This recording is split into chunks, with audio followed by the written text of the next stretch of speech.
Hello and welcome back to another episode. Today we are talking about Patchface and sort of his role in Winds of Winter. What is it going to be? Ez and I have been literally staring at Wikipedia pages for about an hour, over an hour, and reading chapters here. Oh, And you know. initially it just started to said, well, okay, let's just talk about what we think is going to happen with Patchface. And I was like, okay. So we start diving into it, and man, there's just so much. Um, so as I mean, I think you're going to kind of dive in here. We're going to kind of talk about some of the things that could happen in Winds of Winter. Some of it is from some of those prophetic, possibly sayings that he has, Yeah. and what that means, sort of going forward. Yeah, so I think the thing we want to start with is like why pay attention to Patchface, this fool who was found at sea, who we believe was drowned, who died, and we know that right. I mean, we've got did the drowned god bring him back, right? Or something. Connections to Makoro, people being lost at sea. I don't know. Interesting stuff. But we do know that he has prophesied essentially the like the red wedding, right? So fool's blood, king's blood, blood on the maiden's thigh, but chains for the guest and chains for the bridegroom, right? And that's in Davos 2. And yeah, I mean, that's pretty straightforward. I think a lot of people have accepted that that is him prophesying about the red wedding. And then you also have what's known as the purple wedding, where in which he is kind of foreseeing Sansa's involvement in the murder of Joffrey Baratheon. So it's always summer under the sea. He intoned the merwives wear anemones in their hair and weave gowns of silver seaweed. I know, oh, oh, oh. So twice there, he has kind of prophesied something. And then here's something else. We also have in A Clash of Kings, Davos 1, Patchface says, under the sea, smoke rises and bubbles and flames burn green and blue and black. And initially, like Sir Matt would say that that's Battle of the Blackwater. In the same book, you would kind of say, okay, there we go. He's talking about that. Some folks have gone as far as to say that you're seeing three different colors. We have three dragons, and that one of those dragons is turned to blue. And so you're left with a green dragon, a black dragon, right? And so we know that Rhaegal is green, Drogon is black, Viserion is gold. Could he be turned to Like we see in the show, yeah. yeah? And so that's just to kind of set up some of the interesting stuff that's gone on pre dance. Right as we go into Winds of Winter, like this is some of the stuff we're kind of seeing with Patchface and why we think he's interesting. And then when you get to a dance, you realize like, wow, Melisandre's taking interest. He's saying things in front of Jon Snow, and he may even be prophesying once again. Patchface, the great prophet, is what I like to call him. Okay. Yeah. So okay, so here are some of the things that he says in A Dance with Dragons. He says, "In the dark, the dead are dancing. I know, I know. Oh ho ho." And this is where things get real interesting. Under the sea, the mermen feast on starfish soup, and all the serving men are crabs. The crow. Under the sea, the crows are white as snow. I know, I know. Oh ho ho. Then Jon Snow is talking in Jon's final chapter about heading to Hardhome and Melgorn, Lord Snow, who will lead this ranging? Jon, are you offering yourself, sir? Melgorn, do I look so foolish? Patchface, I will lead it.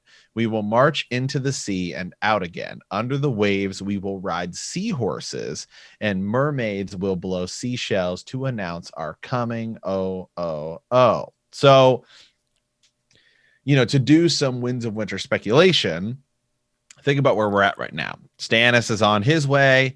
Potentially, we find out just a few moments after Patchface says this is when we get the pink letter. And according to that, Ramsay Bolton has defeated Stannis, has Mance Rayder, the whole deal, wants everything, all of the demands he makes. And so Jon says, all right, well, I'll send Tormund to Hardhome and I will go to Winterfell.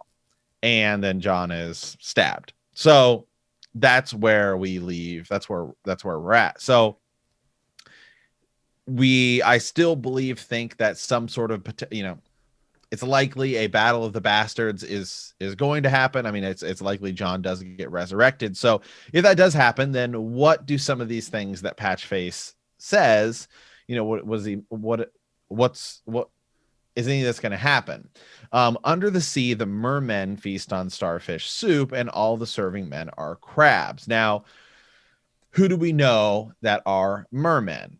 Okay, well, that's obviously House Manderly, whose sigil is a merman, right? And House Manderly is plotting against the Boltons. That's the whole Grand Northern conspiracy, right? Rickon is over on Skagos. Let's bring him down. Let's take out the Manderlys, or let's take out the Boltons. The Manderlys will do that and take out the Boltons. So the starfish soup thing. Now, some people have been looking on Reddit, A Song of Ice and Fire Reddit, throughout the years and the history of Westeros forums.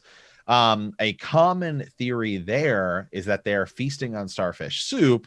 Is that a starfish, has 5 points, and some people, it's come up more than once in some of the forums that could actually be the Bolton's sigil, just the way that Patchface interprets it. The Bolton sigil is a flayed man. It's a man on a board, 2 legs, 2 arms, and a head. So that would also be 5 points, which could be, maybe that's what he's thinking about. The mermen are going to be the ones that defeat, that end up helping to defeat the Boltons. So you do actually have, so there then you get into what about the crabs? There's a couple theories on that. The one that kind of makes the most sense is that there is actually a house that has a crab in it. And then you also have House Magnar of King's House. And so this one's slightly different. Maybe it's a stretch. House Magnar is the ruling house on Skagos, where Rickon is. Their sigil is actually a lobster. But again, is that something that Patchface interprets, or is it just misconstrued or slightly different? Yeah, exactly. And that other house, right, is House Boral, right, or Borel maybe, and it's and it's like a snow crab. It's like a white crab, And they also allow Davos, to White Harbor, and then that path for Davos continues, as you said, to Skagos. So a lot of connections going on there.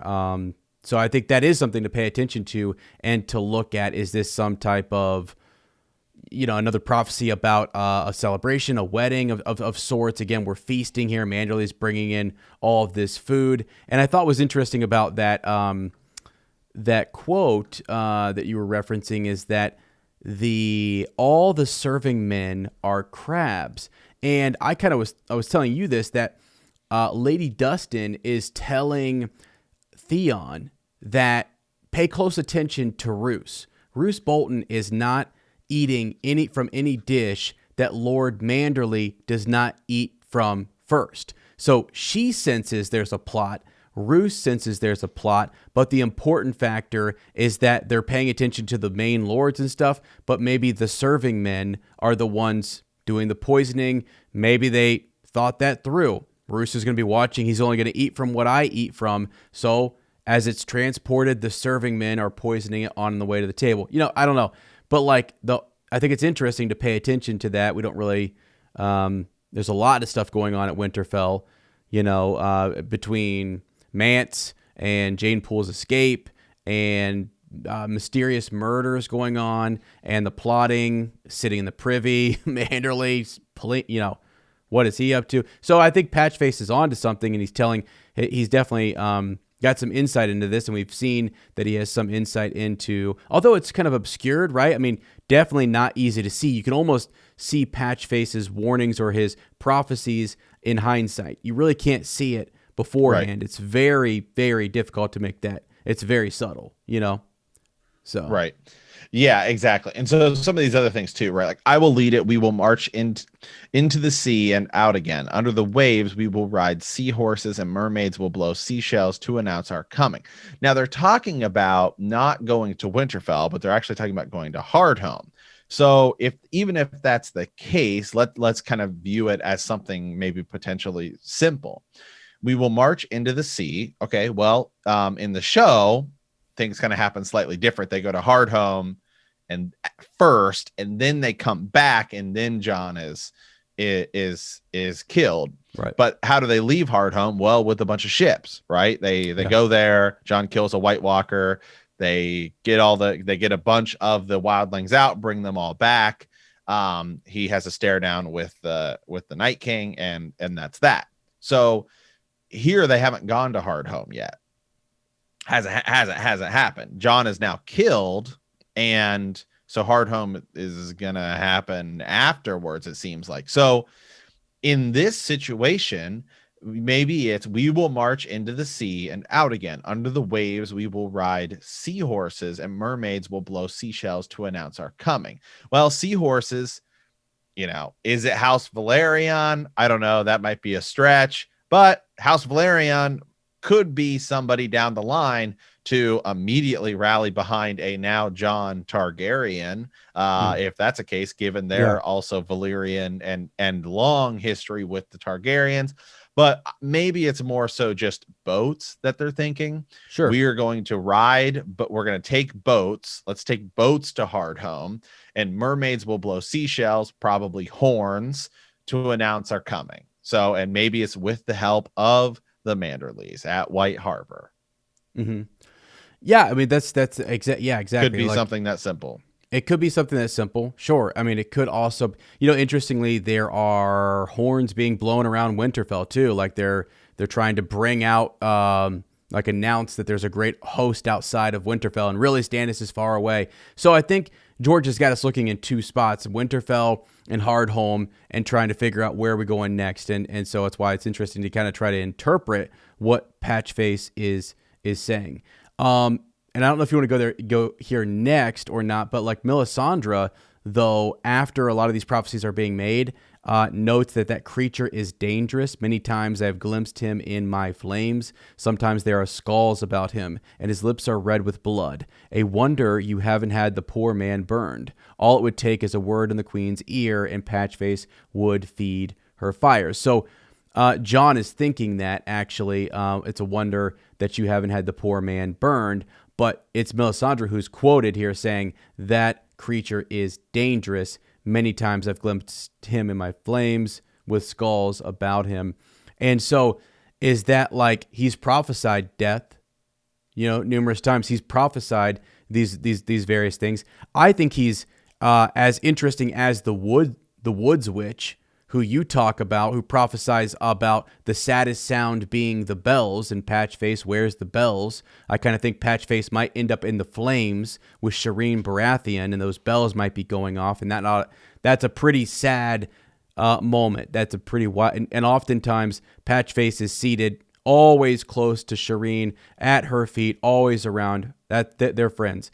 But something you said in a past episode was that the Woods Witch is not only prophesying about something that happens in that same book, but something in 2 to 3 books or even the end of the series that we haven't seen yet. And the show gives us a glimpse of what the bells mean and how significant the tragedy of bells are. Khal Drogo, and then the fool at the Red Wedding, and then possibly Patchface, and then possibly King's Landing. So one prophecy, for example, to go back to the Clash of Kings, Davos 1, under the sea, smoke rises in bubbles and flames, and they burn green. I think people stop at green and they say, well, that happens later on in this story. We have the Battle of the Blackwater.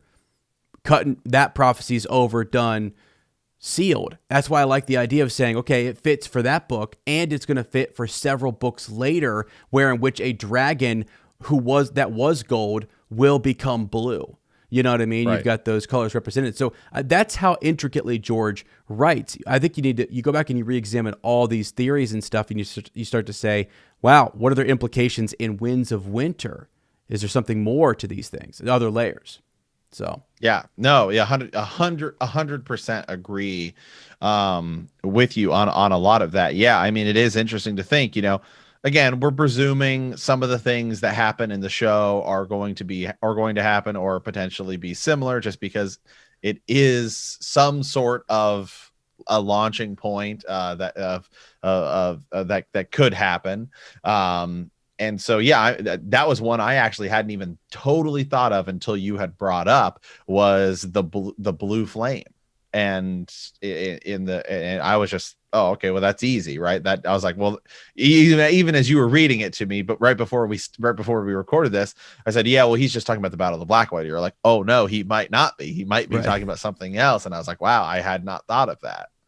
Right, yeah, and that's yeah, exactly. So re-examining these things is important, and we're hoping folks will leave comments down below just about what you think some of these visions, especially some of these sayings by Patchface in a dance, might mean for Winds of Winter. Let me give you one more too, and I think when you think about Patchface, you have to think about Shireen as well. So it's in A Clash of Kings, it's in the prologue, and it's Shireen who has just had a bad dream about dragons. They were coming to eat me. The child had been plagued by nightmares as far back as Master Crescent could recall. We've talked about this. The dragons cannot come to life. Well, what is it that her father is trying to do? He's trying to wake dragons from stone. She is the stone, right? She is the stone. And possibly dragons, or the power that a sacrifice to the Lord of Light, to R'hllor, might bring, and that power, that energy that Melisandre could harness, would that grant them a dragon of some kind? Is that